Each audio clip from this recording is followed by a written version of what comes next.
Shalom, shalom, bien-aimés dans le Seigneur. Que le Seigneur vous bénisse abondamment.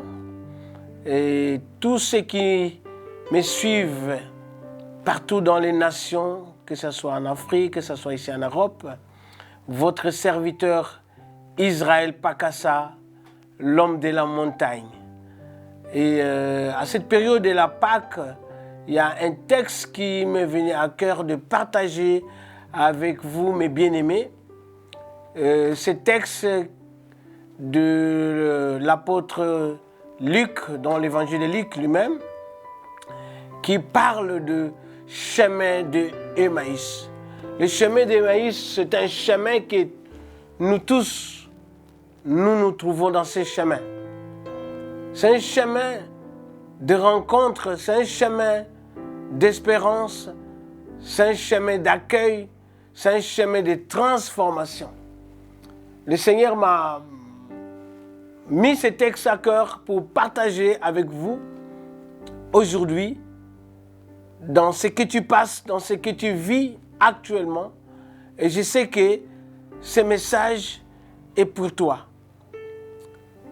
Ce texte, nous le trouvons dans l'évangile de Luc, chapitre 24.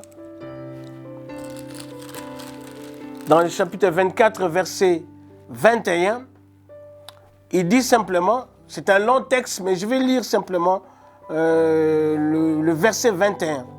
Nous espérions que ce serait lui qui délivrerait Israël, mais avec tout cela, voici le troisième jour que ces choses se sont passées. C'était des disciples qui étaient dans le chemin d'Emmaüs. Chemin d'Emmaüs. Après la résurrection de notre Seigneur, il y a eu un petit trouble au milieu des disciples. Il y a des femmes qui sont allées au tombeau pour aller voir, parce qu'ils allaient pour aller un peu embaumer le corps, regarder, comme d'habitude. Il y avait quelques femmes, il y avait Marie, mère de Jésus, il y avait Marie de Magdala, il y avait Jeanne, toutes ces femmes-là qui étaient au pied de la croix et qui ont accompagné le Seigneur jusqu'à son dernier jour. Et ces femmes sont arrivées et ils ont vu que le tombeau était ouvert. Les femmes sont venues, ils ont dit aux disciples que le tombeau est ouvert. Mais personne n'a crié à ces femmes. Et après cela, dans cette cacophonie, dans ce trouble après la résurrection, dans ce texte, on nous parle de ces deux disciples qui partaient pour Emmaüs. Et la Bible nous dit ici dans le verset 13, « Et voici ces mêmes jours, deux disciples allaient à un village nommé Emmaüs, éloigné de Jérusalem de 60 stades. Ils s'entretenaient de tout ce qui s'était passé. Pendant qu'ils parlaient et discutaient, Jésus s'approcha et fit route avec eux. » Ces deux disciples prennent la décision de partir parce qu'ils sont dans le désespoir total, dans la confusion, comme je l'ai dit au départ, et ils ne savent plus quoi faire. 3 ans ensemble avec le Seigneur, 3 ans d'enseignement n'a pas suffi de convaincre ses disciples. Et ils disent, retournons à notre point de départ. Et dans ce chemin de retour, la Bible nous dit ici, un inconnu vient le rejoindre pour partir avec eux. Et cet inconnu, la Bible nous dit, c'est Jésus lui-même, mais dans un corps glorieux, dans un corps magnifique qu'ils ne pouvaient pas le reconnaître. Parce que la Bible nous dit que leurs yeux étaient empêchés de les reconnaître. Parce qu'il y avait ce trouble, parce qu'il y avait cette confusion, parce qu'il y avait, on ne savait plus qui croire. Parce que la nouvelle était partout, s'est répandue partout, qu'il y a des gens qui sont venus enlever le Seigneur et ils sont partis et ils ont dit que cet homme, c'est un imposteur et qui était ressuscité. Pourtant, c'était la vérité. La résurrection, c'est une vérité. Notre Seigneur était réellement ressuscité. Mais ces deux personnes ont perdu l'espoir.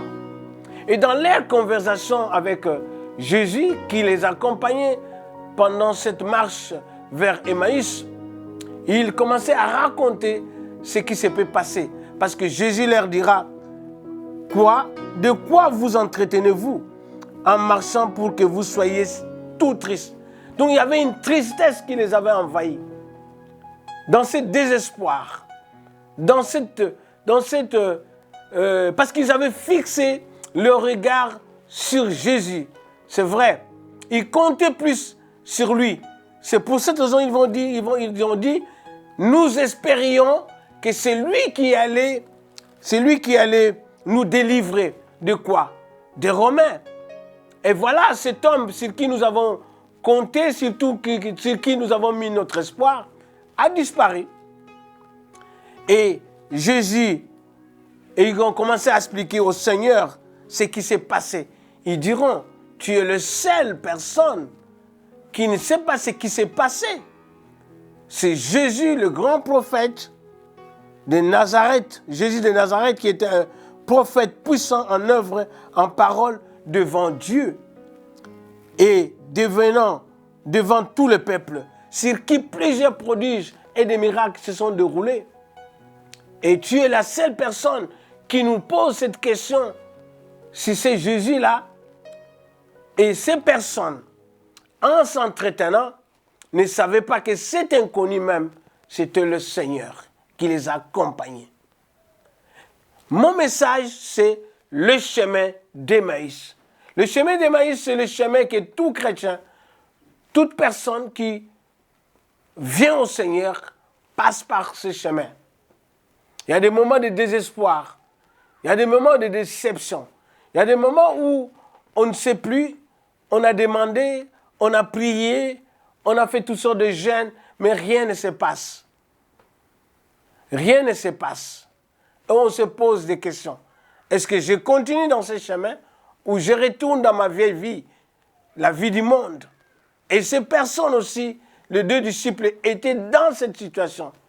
Parce que leur espérance était perdue, brisée. Le désespoir était là. Dans ce message du chemin d'Emmaüs, le Seigneur veut parler à toi, parler à quelqu'un qui passe aussi des moments difficiles, qui passe des moments de désespoir, qui passe des moments de découragement. Et il se pose en lui-même des questions.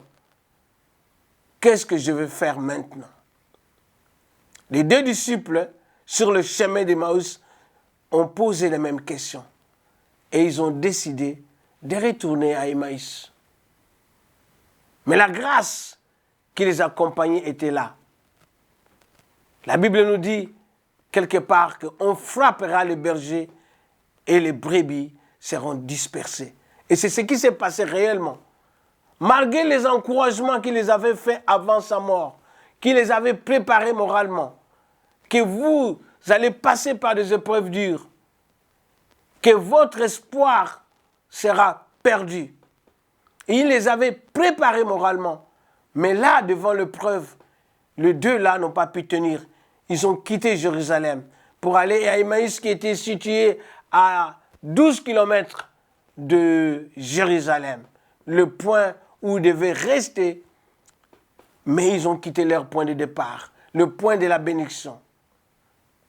C'est ce qui arrive parfois à nous les chrétiens aussi, mon bien-aimé, quelque part, que tu as suivi le Seigneur, tu as vu la main de Dieu, tu as vu des choses incroyables se passer dans ta vie.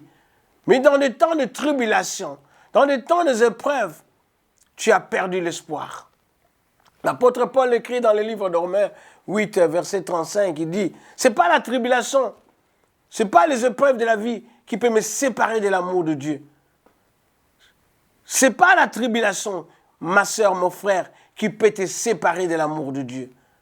Celui que tu as reçu comme ton Seigneur et Sauveur, Jésus-Christ de Nazareth, il est vivant, il est avec toi, il est là à côté de toi. C'est comme ces deux disciples qui marchaient avec quelqu'un. La Bible dit que 12 km, ça faisait presque 3 heures de marche ensemble. Mais ils n'ont pas reconnu le Seigneur Pourtant, ils sont restés 3 ans avec le Seigneur. Qu'est-ce qui s'est passé? La confusion, l'épreuve peut te perdre la vision.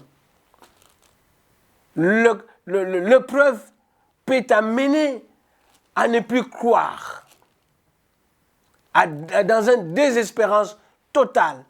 C'est ce qui était arrivé avec ces deux-là. Mais la grâce qui était avec eux, je répète encore, le Seigneur était là à leur côté. Et il ne pouvait pas laisser ces 2 disciples s'éloigner de Jérusalem. Dans sa mission en tant que berger, il devait aller le récupérer, ceux qui s'éloignaient de Jérusalem. Et au verset 25 dans cette marche, quand ils expliquent l'histoire, alors Jésus leur dit, ô hommes sans intelligence et dont le cœur est lent à croire tout ce qu'ont dit les prophètes. Il y a 3 enseignements dans cette marche d'Emmaüs. Il y en a 7 ou 10, mais j'ai pris quelques éléments que je veux vous dire. D'abord, le premier, c'est l'espérance brisée. L'espérance brisée. Et la deuxième chose, c'est quoi? La rencontre avec un inconnu qui a changé leur vie, qui a changé leur situation pour que plus tard, qu'ils puissent retourner à Jérusalem. Le désespoir, ça nous arrive tous. Les moments de combat, les moments de compter ce qu'on a compté sur une personne. On a compté sur des moyens qu'on avait. On a compté sur un membre de famille. On a compté sur un pasteur, peut-être un homme. Mais un moment là, un moment qui vient, un moment des épreuves, tu perds cette espérance. La même chose comme nos 2 frères, ces 2 disciples. Ils étaient complètement déçus, désemparés totalement. Ils ont décidé de retourner à leur point de départ. Mais dans cette marche, ils rencontrent quelqu'un, un inconnu. Bien que leurs yeux n'ont pas reconnu la personne qui les accompagnait, mais ils l'ont accueilli quand même. Ils ont accueilli cet inconnu. Ils ont dit, viens avec nous. Tu es la seule personne qui ne connaît pas ce qui se passe. Ils l'ont accueilli. Et après, le Seigneur va leur expliquer dans la parole, les Écritures. Avant, c'était des miracles qui les attiraient. Mais cette fois, le Seigneur change de stratégie, la parole. La Bible dit qu'il expliqua les Écritures. Ne fallait-il pas que le Christ souffre ces choses et qu'il entra dans sa gloire? Et commença par Moïse et par tous les prophètes, et il leur expliqua dans toutes les Écritures ce qui leur concernait. L'Écriture, la parole de Dieu, l'Évangile, la base doctrinale d'un enfant de Dieu. Nous devons être assis dans la parole de Dieu. Le salut se pose, le salut c'est un don de Dieu. Nous le recevons par la grâce, mais là par la foi. Et la foi vient de ce qu'on entend. Ce qu'on entend vient dans la parole de Dieu. Bien-aimé, je parle à toi. Le Seigneur parle à toi, qui a perdu l'espérance. Peut-être que tu comptais plus sur un miracle. Les miracles, c'est une vérité. Mais reste dans les promesses de Dieu. Les promesses de Dieu sont dans la parole, dans les Écritures saintes, en méditant la parole de Dieu. Dieu dira à Josué, dans le livre de Josué, vers chapitre 1, verset 8, il dit, Josué, ne t'éloigne pas de ces livres de loi. Médite-la jour et nuit, afin que tu réussisses dans tes entreprises, afin que tu réussisses quelque part dans les épreuves de la vie.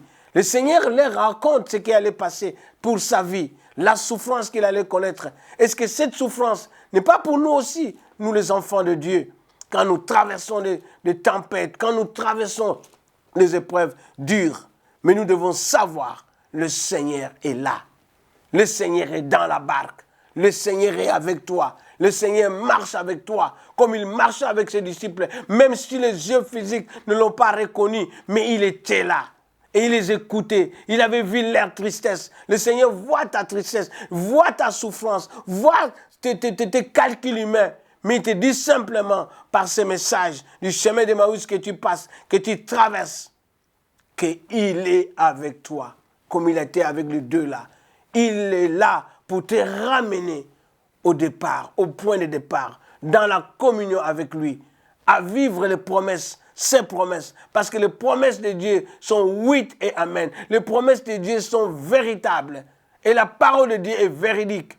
La Bible nous dit, et arrivé à un moment là, après l'accueil de cet homme, de cet inconnu, tellement que la parole brûlait dans leur cœur, la parole de Dieu nous donne la joie. La parole de Dieu doit brûler dans ton cœur. Quand tu la médites, tu vas recevoir quelque chose qui est puissante, qui va te donner la vie. Là où il y avait des doutes, ça va te transformer. Dans ces chemins, il y a des chemins de transformation. Il y a l'accueil, il y a l'espérance, mais il y a aussi la transformation de ces gens-là. Parce qu'ils étaient sans intelligence. Est-ce que l'Épître romain ne dit pas simplement dans le Romains 12, chapitre 12, verset 1 à 2, que soyez transformés par le renouvellement de votre intelligence. L'intelligence spirituelle qui nous est donnée par le don du Saint-Esprit, qui répand dans nos cœurs l'amour de Dieu. Et cet amour qui est répandu dans nos cœurs par la puissance du Saint-Esprit, c'est celui-là qui va nous révéler le Christ dans notre vie. Cet amour qui brûlait dans leur cœur, qu'ils diront, est-ce que pendant qu'ils priaient, pendant qu'ils parlaient, est-ce que tu n'as pas senti cet amour dans ces textes, les disciples? Parce qu'à un moment là, il s'arrêta quelque part. Cet inconnu va rester avec eux. Cet inconnu qui est Jésus, il va rester avec toi. Il frappe à ton cœur. La Bible dit dans Apocalypse 3:20, si tu l'ouvres, tu mangeras avec lui, il mangera avec toi. Pendant le manger, il va faire quoi? Il va rompre du pain, le symbole de son corps qui était rompu, qui était à la croix. Alléluia. Après cela, ils vont comprendre qui était cet inconnu. Et pendant qu'ils vont chercher l'inconnu, la Bible nous dit qu'il était parti, il était disparu. Alléluia. Il voulait simplement leur montrer qu'il est là. Il veut simplement te montrer aujourd'hui que le Seigneur est là, sur ce chemin d'Emmaüs que tu as pris, que tu as emprunté, le chemin de retour. Mais le Seigneur te dit, retourne à Jérusalem. C'est là où t'attends ta bénédiction. Ton Jérusalem, c'est quoi? C'est ton cœur. Alléluia. Ton Jérusalem, c'est quoi? C'est là où tu attends des promesses de Dieu. Ton Jérusalem, c'est quoi? C'est le retour, pas à l'ancienne vie, à la nouvelle vie que tu as empruntée avec Jésus-Christ. Et la Bible nous dit que ces deux disciples, après avoir compris cela, que c'était le Seigneur, ils s'empressèrent de dire, retournons à Jérusalem. Et quand ils arrivent à Jérusalem, c'est quoi? C'est la bonne nouvelle qu'ils annoncent de la résurrection. Ils diront ceci. Alléluia. Ils ont dit, et disons, le Seigneur est réellement ressuscité dans le verset 34 de ce chapitre 24. Ils diront, le Seigneur est réellement ressuscité. Pourtant, les femmes les avaient annoncés, mais ils n'ont pas cru. Mais cette fois, ils ont vu les gestes, ils ont vu la main de Dieu. Alléluia. Le Seigneur te parle à travers cette parole, ma soeur, mon frère, qu'il est avec toi et qu'il ne t'abandonnera jamais. Il est celui qui est fidèle. Alléluia. En cette période de Pâques, où nous fêtons la résurrection, où nous disons Jésus-Christ est vivant, il veut te dire simplement, pourquoi paniques-tu? Pourquoi as-tu peur? Il est à côté de toi, comme dans la barque. Ces jours-là, ils étaient ensemble, la tempête était là. Mais il était là en personne physique. Mais ils avaient peur. Mais le Seigneur s'est réveillé, il a calmé la tempête. Les deux frères, les deux disciples aussi, ils étaient là, perdus. Ils ont dit, nous retournons à la pêche, nous retournons à faire notre chose. Et combien de fois nos frères et sœurs veulent retourner dans le monde? Et qu'est-ce qu'il y a encore dans le monde? Il n'y a rien dans le monde, ma sœur, mon frère. Le chemin que tu as pris là, le chemin d'Emmaüs, mais retourne à Jérusalem. Ne va plus à Emmaüs, ne reste plus à Emmaüs, mais retourne à Jérusalem, où attend les promesses de Dieu. C'est à Jérusalem, plus tard, que le fusion du Saint-Esprit va descendre sur eux et ils seront transformés à de nouvelles personnes. Alléluia. Quelle gloire, quelle magnificence, quelle joie. Alléluia, de ces 2 disciples qui courent la nuit, qui oublient les obstacles la nuit, qui oublient les brigands qui peuvent les attaquer la nuit. La joie de l'Éternel les a emportés. La joie de l'Éternel va t'emporter. La joie de l'Éternel sera ta force. La joie de l'Éternel sera ta puissance. Alléluia, dans ces temps de preuve. Mais le Seigneur est venu te dire simplement, à toi ma soeur, à toi mon frère, qu'il est là avec toi. Qu'il est là comme il était avec ceux-là, comme un inconnu sur le chemin d'Emmaüs. Alléluia. Le Seigneur veut te bénir à travers ce message de chemin d'Emmaüs, le chemin de tout le monde qui prend. Mais c'est aussi le chemin que les frères doivent savoir, que la grâce est par la foi. Sois béni dans le nom du Seigneur Jésus-Christ.